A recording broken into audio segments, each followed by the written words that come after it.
July 5, 1943. Kursk salient, Soviet Russia, 4:25 a.m. Major Robert Henderson crouches in a Soviet trench, watching the horizon. In 90 minutes, 900 German tanks will attack this position. His Soviet liaison, Colonel Dmitry Volkov, offers him a cigarette. Henderson declines. He's thinking, these men will break and run when the panzers come.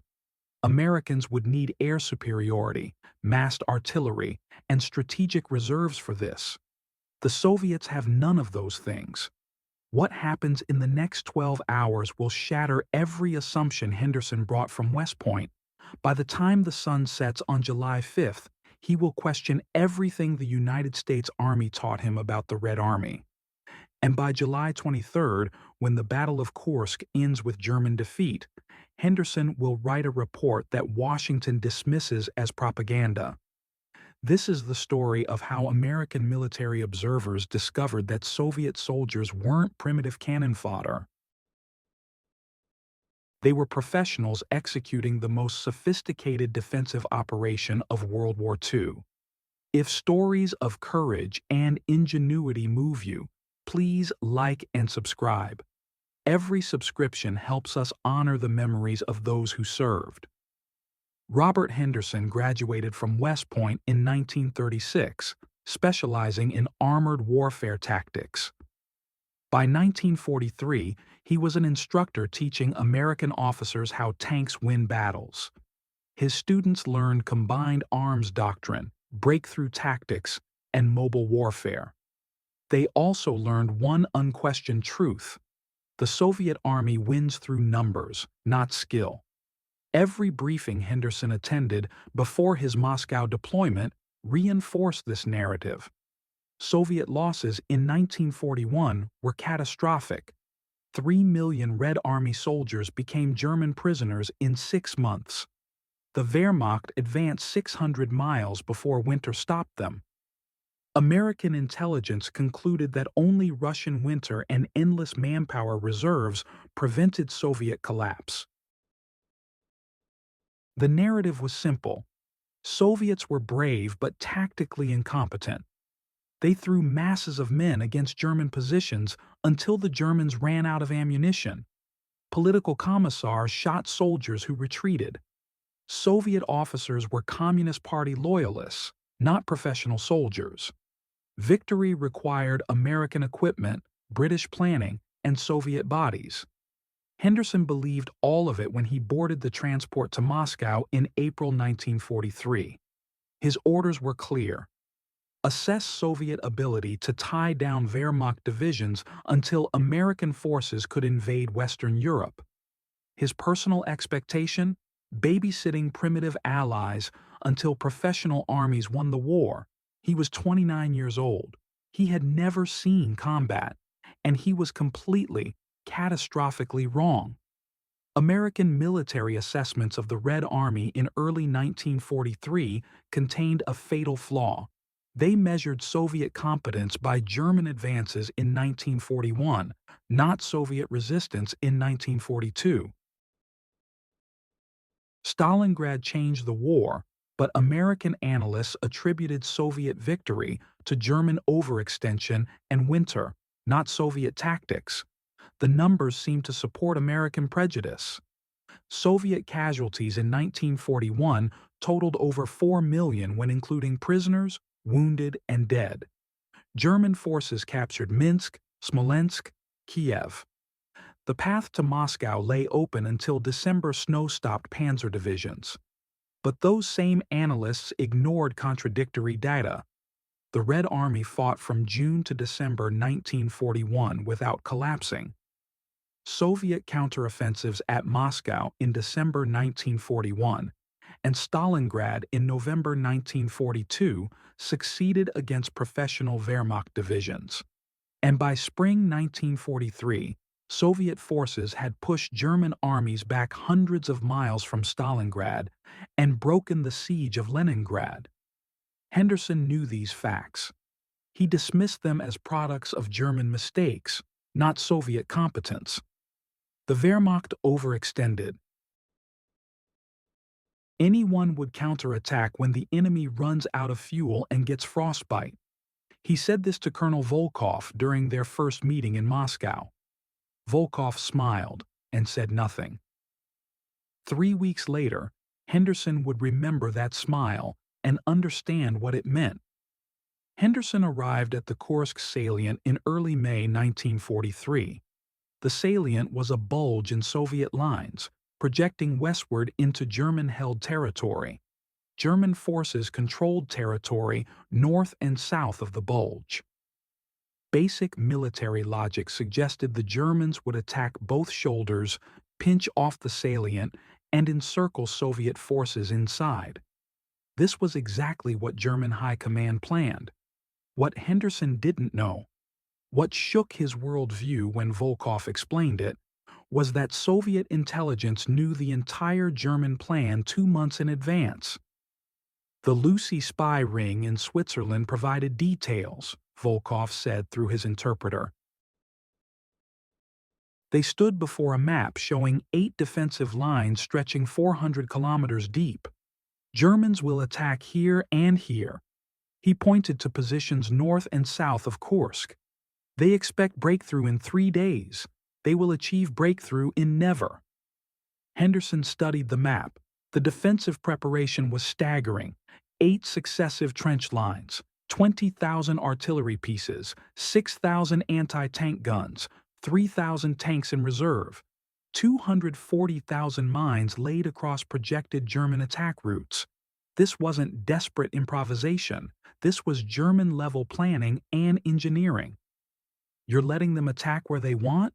Henderson asked. "We are choosing the ground," Volkov said. "They are choosing to die on it." Henderson wrote in his diary that night, "Soviet defensive preparations are extensive, but defense is admission of weakness. Germans will break through. Question is whether Soviets can delay them long enough for us to invade France." He was about to learn that defense can be offensive action. German artillery opened fire at 0430.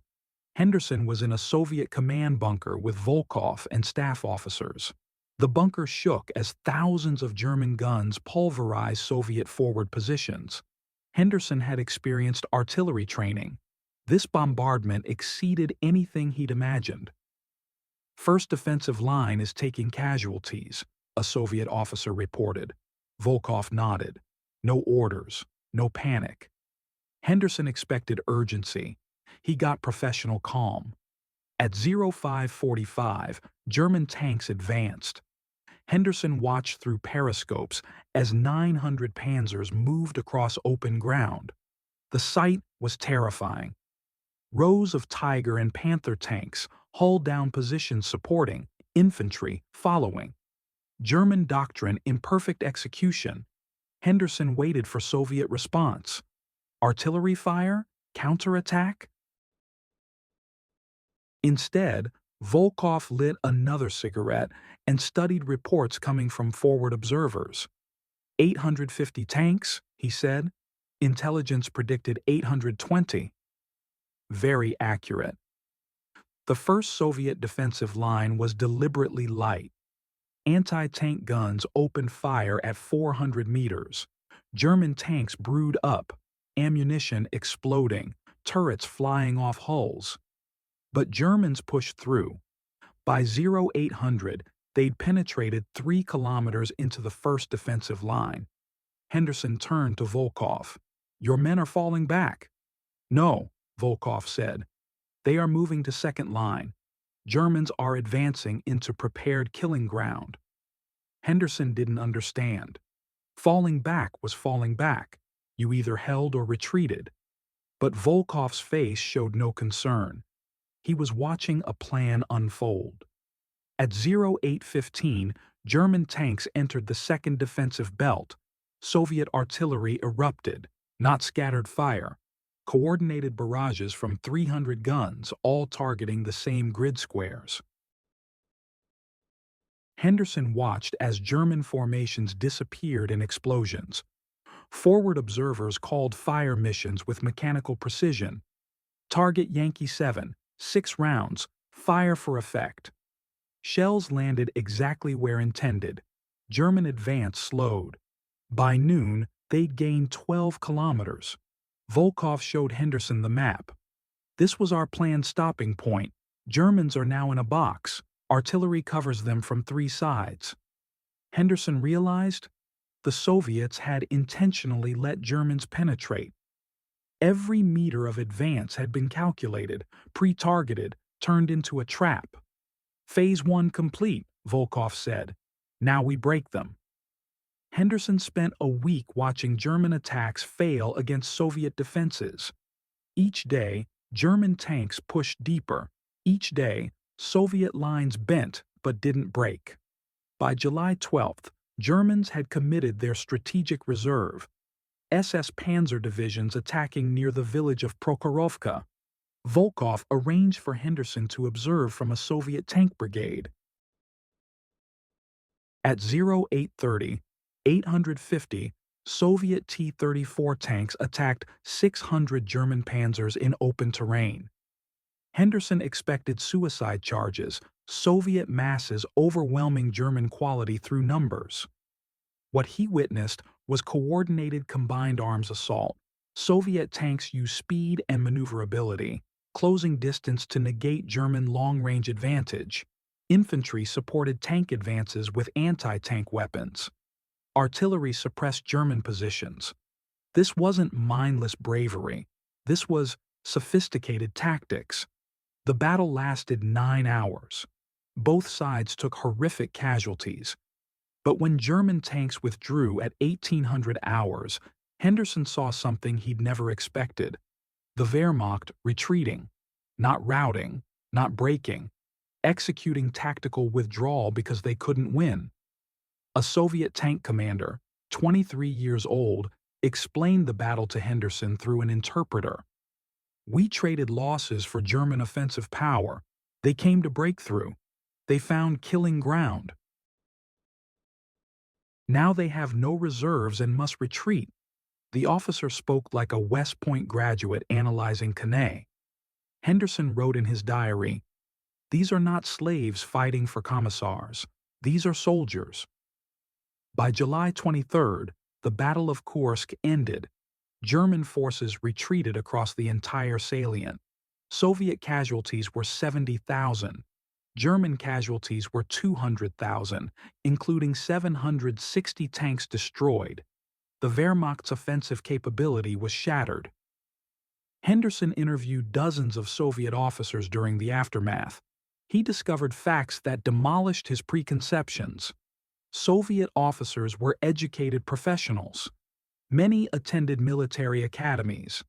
They discussed tactics openly, analyzed mistakes, conducted after-action reviews. The political commissar stereotype was propaganda.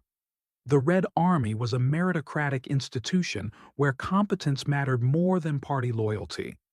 Soviet intelligence was superior to British and American networks. The Lucy spy ring provided German attack plans months in advance. Partisan networks behind German lines fed continuous reconnaissance data. Soviet commanders knew more about German dispositions than German commanders knew about Soviet positions. Soviet defensive doctrine was sophisticated. Defense in depth wasn't retreat. It was deliberate trading of space for German strength, turning every kilometer into a trap. American doctrine prioritized holding ground. Soviet doctrine prioritized destroying enemy forces. Soviet soldiers were disciplined and competent. They weren't terrorized conscripts. They believed in defending their homeland. They trusted their officers. They executed complex maneuvers under fire. The quantity over quality narrative was fiction. Henderson wrote his report in September 1943. His conclusion: the Red Army is a peer-level professional military force capable of defeating the Wehrmacht through tactical sophistication, not merely numerical superiority. Washington's response was skepticism. Major Henderson has been subjected to Soviet propaganda. His conclusions are inconsistent with established intelligence assessments. But Henderson had data. and in 1944, more American observers would reach the same conclusions.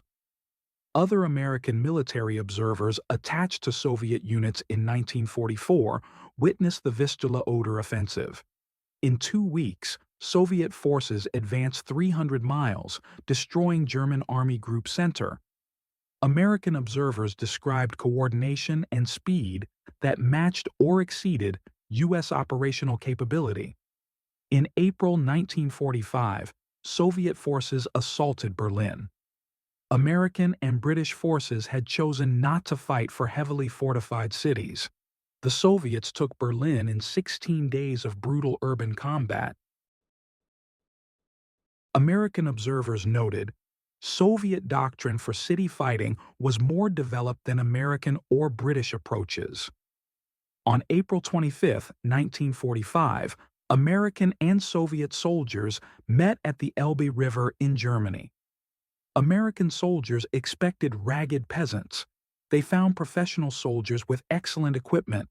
Both sides celebrated together, recognizing each other as brothers who defeated the same enemy. But 2 years later, those same armies would face each other as Cold War enemies. The mutual respect earned in blood at Kursk and Berlin was forgotten. American military planning returned to old assumptions. Soviets win through numbers, not skill. The Korean War in 1950 would demonstrate the cost of that mistake. Soviet-trained North Korean and Chinese forces initially overwhelmed American units expecting easy victory. Once again, Americans underestimated an enemy because prejudice felt comfortable. German intelligence in June 1941 predicted Soviet collapse within 6 weeks. The whole rotten structure will come crashing down, Hitler said. By August 1943, 2 years into the invasion, that prediction was revealed as catastrophic miscalculation. Captured German documents from 1943 noted, enemy tactical competence has improved significantly. Defensive operations are conducted with skill and coordination. Soviet artillery employment is sophisticated. Field Marshal Erich von Manstein, who commanded German forces at Kursk, wrote in his post-war memoirs, Soviet operational art was formidable. They learned from defeats in 1941, and by 1943 were executing complex operations with competence matching German standards. German soldiers' letters home described fear of Soviet artillery barrages and respect for Soviet tenacity. The narrative shifted from subhuman Slavs to dangerous enemy. But by then, German forces were retreating across the entire Eastern Front. Henderson survived the war. In the 1960s, he published memoirs that were largely ignored. His key passage read, I went to Russia in 1943, believing I would observe primitive allies holding the line until American professionals could win the war. I found professionals who'd already turned the tide against Germany through tactics, intelligence, and operational skill that equaled or exceeded anything we taught at West Point. We Americans believed our own propaganda about Soviet incompetence because it was comfortable. The narrative of American exceptionalism required that we be superior. The Soviets proved us wrong with German blood on the steppe at Kursk. We learned humility through observation. Germany learned it through defeat. The great tragedy is that respect between allies, earned through shared sacrifice, was forgotten within 2 years. The Cold War required that we again see Soviets as inferior enemies rather than competent partners. We repeated our mistake in Korea and would repeat it in Vietnam. Underestimating enemies is a luxury that competent armies cannot afford. Henderson died in 1982. His warnings about underestimating Soviet military capability remained unheeded throughout the Cold War. American military doctrine eventually incorporated Soviet operational concepts in the 1980s, 40 years after Kursk demonstrated their effectiveness. At Kursk, Soviet forces destroyed 760 German tanks, 1,500 aircraft, and inflicted 200,000 casualties. German offensive capability on the Eastern Front never recovered. From July 1943 until May 1945, Soviet forces advanced westward across 2,000 miles, liberating territory and ultimately capturing Berlin. American Lend-Lease aid, trucks, planes, food, supported this effort. But Soviet tactics won battles. Soviet soldiers endured horrific casualties and kept fighting. And Soviet operational planning matched German standards while adapting to realities of industrial warfare that German doctrine never fully addressed. The Red Army that American observers underestimated in 1941 had by 1943 become the most combat-experienced military force in the world. They'd learned through catastrophic defeats in 1941, adapted through desperate victories in 1942, and by 1943 were executing operations that impressed professional military observers from Allied nations. Henderson's report in 1943 documented this transformation. Washington ignored it. But data doesn't lie. And by 1945, even skeptics recognized that Soviet soldiers had done something American and British forces never attempted. Defeated the Wehrmacht in massive conventional battles across 2,000 miles of front line. The Americans learned respect for their Soviet allies the hard way, by watching them destroy the Wehrmacht at Kursk through tactical sophistication, not merely numerical superiority. That respect, earned in blood on the Eastern Front, would be forgotten within 2 years as the Cold War began. But for a brief moment in 1943 to 1945, American and Soviet soldiers recognized each other as brothers in arms against a common enemy. If this story of unexpected respect between allies moved you, please like this video and subscribe for more untold World War II stories. Comment below. What other World War II misconceptions should we explore? Where are you watching from? Thank you for watching. Remember these stories. Honor those who fought.